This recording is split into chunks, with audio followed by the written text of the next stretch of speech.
The first time Daniel saw her, she wasn't trying to be seen. That's what caught him, what hooked his restless, post-adolescent eyes and dragged his gaze across the upscale cafe nestled at the corner of Briarwood Avenue, where the croissants were too flaky and the lattes too curated.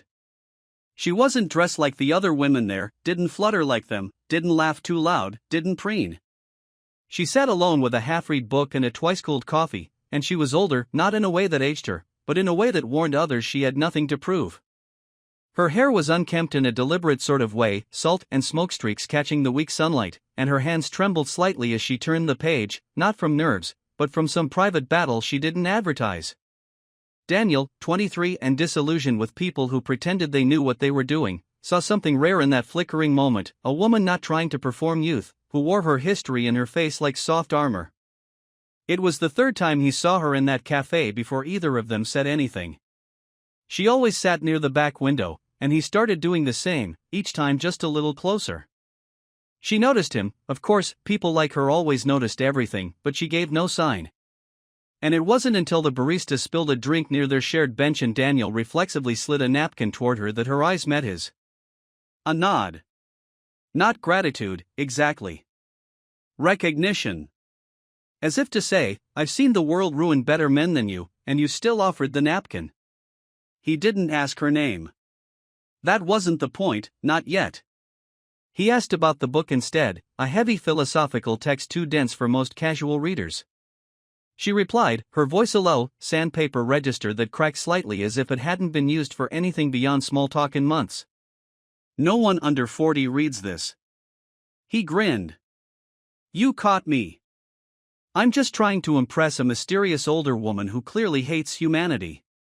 She almost smiled, but her eyes didn't crinkle. Not yet. They fell into a ritual of silence and scraps of conversation, most of it half-jokes and dry commentary. He learned her name, Maris, 2 weeks later, when he slipped a coffee to her side of the table with her name scrawled across the cup. She stared at it, long and unmoving, then quietly folded the corner of her page, closed the book, and looked up at him, not startled, not amused, just open. And in that openness, Daniel saw the flicker of something unfed for too long. It was raining the first time he made her smile. Not one of those brittle, polite smiles people hand out like apologies, but a real, involuntary breaking of the face that startled her even as it bloomed. They had left the cafe at the same time, her book tucked under her coat, his hoodie pulled up in protest against the drizzle. A man on the corner was selling bouquets of cheap, drenched flowers. Daniel paused. She kept walking. But he caught up moments later, slipping a single daisy behind her ear without asking. It doesn't match your aura at all, he said with a straight face. But maybe that's the point. She froze, reached up as if to remove it, then stopped. A breath caught. And then her mouth did something it hadn't done in years, arched, cracked, softened. She turned to him, eyes bright for one crystalline second, and whispered, "You have no idea what you just did." And he didn't. Not then. But it was already too late. There was a rhythm, strange but certain, to how Daniel and Maris moved around each other. By the third month, he knew she taught part-time literature classes at a small community college and spent most afternoons holed up in the private library wing of the Rothwell building, surrounded by crumbling first editions and the scent of old wood. She never talked about what came before. Not her ex-husband, not her brief career in publishing, not the strained silence with her teenage daughter who had moved in with her father 3 years ago and never looked back. These facts leaked out not through confessions, but in fragments, through metaphors in the way she talked about books, in the way her hands trembled after receiving a text she wouldn't open in front of him, in the way she always checked her reflection twice when they passed mirrored windows, not to admire herself, but to brace. Daniel had his own ruins. A toxic breakup with a fellow student had left him labeled emotionally unstable by a crowd of theater majors who thrived on drama but didn't recognize real heartbreak. His scholarship in philosophy was on probation due to a paper he plagiarized during a month-long depressive episode he hadn't told anyone about. Even his friends, if you could call them that, noticed a distance growing in him. A few whispered that he was hooked on some cougar, others thought he was spiraling again. Only one guessed the truth, a classmate named Aiden, who noticed Daniel's smile come back and assumed the worst. "You're being reckless," Aiden warned one day in the library, voice low. "She's twice your age." This won't end in anything but damage. But Daniel didn't care. Because every night they spent tucked away in her apartment on the north side of town, in a part of the city most college kids never visited, was a sanctuary from the static. Her place was filled with vinyl records, moth-eaten poetry books, and odd sculptures no one could date or define. The conversations they had sprawled across the hours like jazz riffs, unscripted, messy, layered with laughter and silence. She listened. She challenged him. She let him hold her, not as a possession, but as a peer, an equal, a secret. And in that space, he wasn't someone to fix or pity. He was someone real. But they were careful, so careful. No photos. No social media. No appearances together on or near campus. Not even hand-holding in public. It was a rule she insisted on, and he respected, though it gnawed at him. Sometimes he wanted to scream it into the air, "This is love, you idiots, not scandal."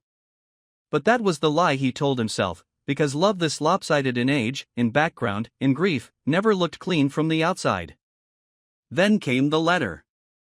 It arrived at Maris's apartment late on a Monday night, slid beneath the door in a plain envelope with no return address. She opened it while Daniel cooked pasta barefoot in the kitchen, humming something tuneless. He heard the rustle, the sharp intake of breath, and then, quiet, too quiet. He turned to find her frozen, lips parted slightly, the letter trembling in her hand. She said nothing. Just handed it over. There were no threats, no names. Just a single paragraph written in spidery black ink. Everyone sees what they want in the dark. But light has a way of telling the truth. How long do you think you can keep him hidden? Daniel read it twice, then a third time, and each time the knot in his stomach tightened. Who sent this? He asked, his voice dropping. Maris didn't answer. She looked out the window, as if the sky might answer for her. That handwriting, she finally whispered. It's familiar. He didn't press her. Instead, he crumpled the letter and tossed it into the sink, soaking it under the faucet until it was pulp. We can't be afraid of shadows, he said, though he knew the words sounded like someone trying too hard to be brave. But that night, she didn't sleep beside him. She curled up on the couch instead, wrapped in an old quilt, her back to him. And when he touched her shoulder before leaving the next morning, she flinched, barely, but enough. For weeks after the letter, their world shifted slightly at first, like a hairline crack in glass that grows only when the pressure builds. They still met, still touched, still spoke, but the silences between them grew wider. Not the comfortable kind they used to share, those soft pauses where glances said more than words. These were harder silences, brittle with unsaid questions and held in fears. Maris seemed more guarded now, flinching at unknown phone calls, changing the locks without explanation, watching people in public with a narrowed gaze. Daniel asked twice who she thought sent the letter, both times she dismissed him with, "It doesn't matter," though the way her voice quivered suggested it mattered a great deal. And yet, even as the outside world crept closer, the nights between them grew deeper. It was as if the fear outside the apartment made the space inside more sacred. The couch became their confessional. Every light dimmed, every window shuttered, every record spinning some aching melody from the past. That's when the real conversations happened, not about danger or exposure or consequences, but about their haunted parts, the things they never said out loud in daylight. One night, he asked her if she'd ever wanted to disappear. All the time, she replied without hesitation. But not the way you mean it. I don't want to vanish. I want to stop performing. To just exist. Without anyone interpreting me. He thought about that for a long moment. That's why I don't want to hide us. She looked at him, really looked, and for a brief second he saw a softness return to her, something undone. You don't know what it's like to be a woman who's been watched her whole life. Men want to rescue you or ruin you. Never just leave you be. He slid closer. I'm not a boy playing hero, Maris. I just want to be the person you come back to. She smiled, slow and aching. That's exactly why it scares me. That night they didn't have sex. Instead, they lay tangled together beneath the quilt like two refugees from the world, whispering dreams and regrets until the early gray of morning bled into the sky. It was the kind of intimacy that made his skin hum and her shoulders unclench. But peace has a short memory. It happened on a Thursday, ironically, the first day Daniel let his guard down. They had walked together at dusk through a quiet corner of Highland Park, far from campus, far from her neighborhood. It was a rare indulgence, hands brushing, lips briefly meeting beneath a flickering streetlight. For once, she didn't pull away when a car passed. And for the first time, Daniel allowed himself to believe that maybe the world wouldn't collapse if they just lived out loud, a little. They didn't notice the girl watching from the edge of the path.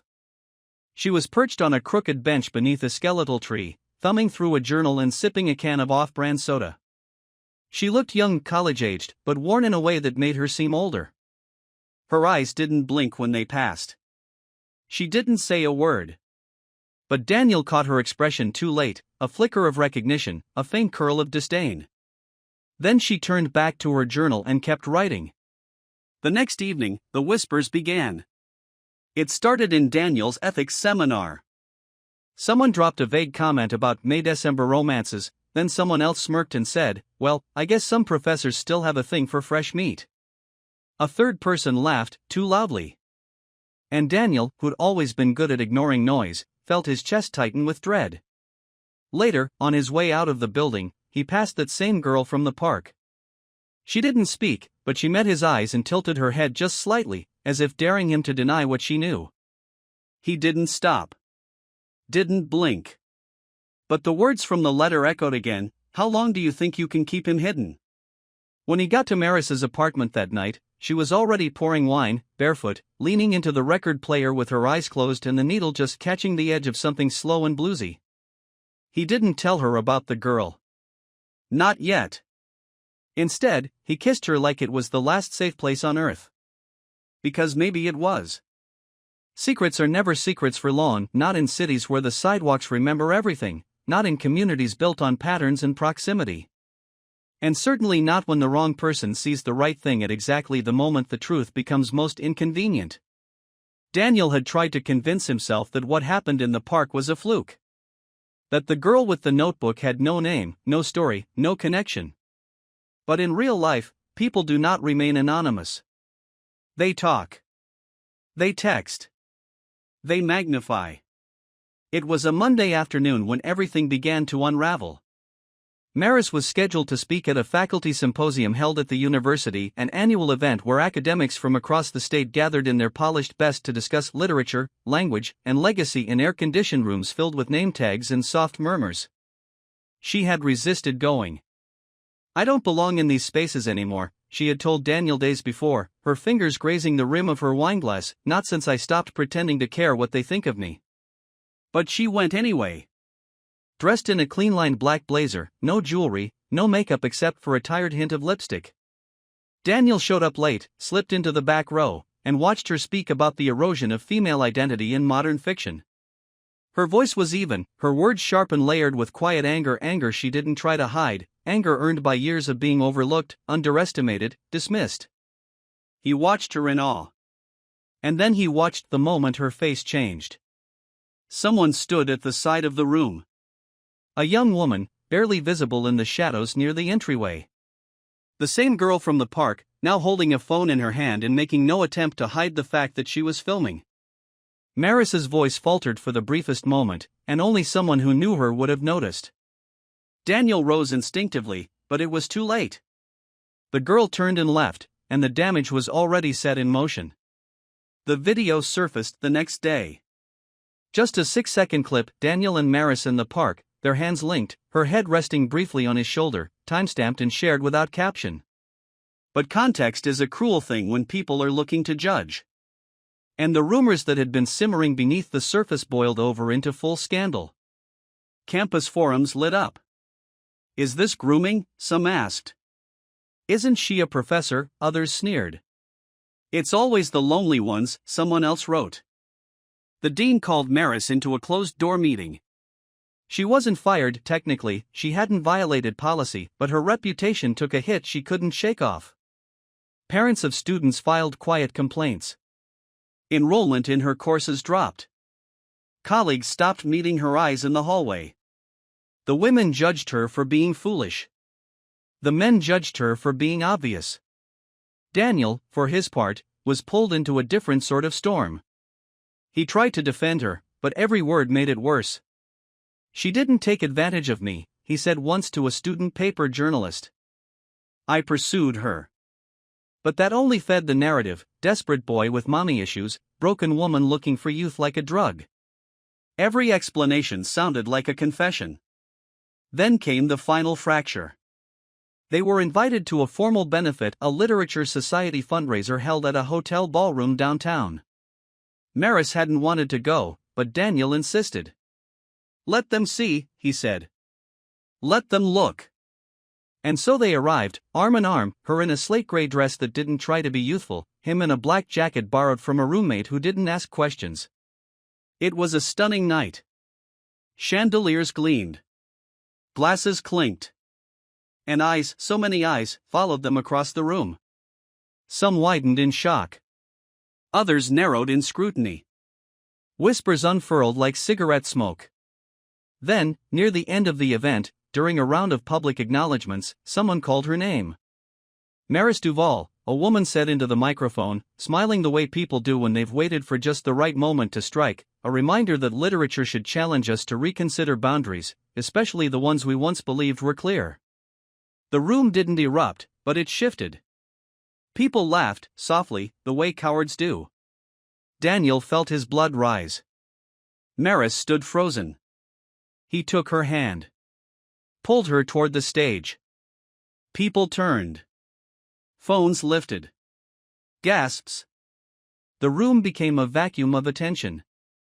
And there, with the entire crowd watching, Daniel stepped forward and said, "Since we're talking about boundaries, maybe we should also talk about assumptions.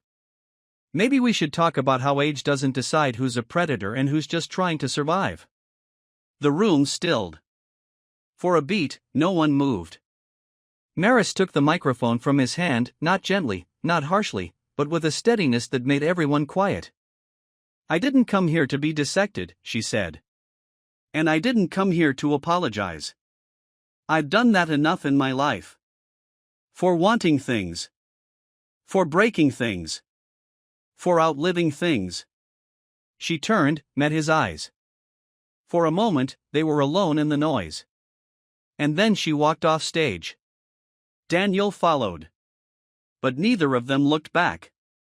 They didn't speak for 2 weeks. After the benefit, after the flashbulbs, after the final insult dressed in polished language and academic restraint, Maris shut her door to the world, including him. Daniel texted, then called, then left a note under her door: "Say something. Anything." But she said nothing. And when silence is the only answer, it becomes its own kind of message. She had warned him, long ago, about the cost of being seen. He had thought himself ready for it, had told himself real love, should be shouted from rooftops, should survive scrutiny, should laugh in the face of judgment. But he hadn't understood what it meant to be someone like Maris. Someone already tired. Someone already carrying the weight of years where her story was told about her instead of by her. He spent those weeks drifting. Friends he hadn't spoken to in months suddenly remembered his name, most with curiosity, a few with concern, and too many with thinly veiled condescension. "She's too old for you," someone said at a party, as if reciting a natural law. "You'll thank yourself later." But he didn't. He didn't feel grateful. He felt hollow. He nearly dropped out. Nearly packed a bag and booked a train to nowhere. But something stopped him, maybe the memory of how she once touched the back of his neck when she thought he was asleep. Or maybe the way her voice changed when she read aloud from books she claimed not to love. These weren't reasons to stay in school, no. But they were reasons to remain awake. To remain present. And that was something. Then one night, as August was just beginning to exhale into autumn, she called. No introduction. No preamble. "I saw your face on a blog," she said. "Something about you being the symbol of generational naivety. Congratulations." He laughed, not because it was funny, but because it was absurd. "Is that all I am now?" She paused. "No. You're also the boy I wanted when I had no business wanting anything." Then why'd you disappear? He asked, the edge in his voice sharp now, years of soft holding turned brittle. Because I needed to know if I loved you, or just the feeling of being needed. That silenced him. For a full 10 seconds, the only sound was the slow, heavy rhythm of two people unsure if they were still tethered to the same pain. And, he finally asked. I still don't know. It wasn't the answer he wanted. But it was honest. And that mattered more now than comfort. She invited him to meet just once, no promises, no guarantees. They chose a neutral space, a used bookstore tucked away in an alley she once took him to before they ever kissed. He arrived early. She came late. Some things hadn't changed. She looked different. Lighter, maybe. Tired, still, but in the way people look after they've finally said what needed to be said in an empty room. They sat in the philosophy section. Neither reached for a book. I don't regret you, she said, quietly. I don't regret you either, he answered. A long pause. But I think if we kept going, we'd both start to. He nodded, though it crushed something inside him. And yet, he added, you made me feel more alive than anything else has. Then hold on to that, she said, brushing a thumb across his knuckle. You'll need it. Because the world doesn't care if your heart has better intentions than your age. He didn't cry. Neither did she. They had already mourned this in the spaces between the acts. They stood, and for a moment, just held each other. Not like lovers. Not like friends. Like two people who survived a storm by becoming the eye of it. Before they parted, she whispered, you'll find someone who fits your years. He looked at her and said, I wasn't looking for someone to fit my years. I was looking for someone to fit my silence. She didn't answer. She didn't have to. And as she walked away, disappearing into the city blur, Daniel sat back down between the shelves of unread books, still warm from her presence.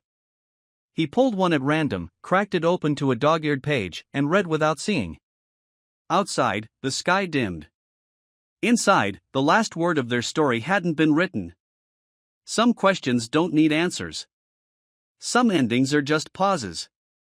And some loves, brief, impossible, unrepeatable, remain the clearest reflections of who we once were when we were trying to become whole.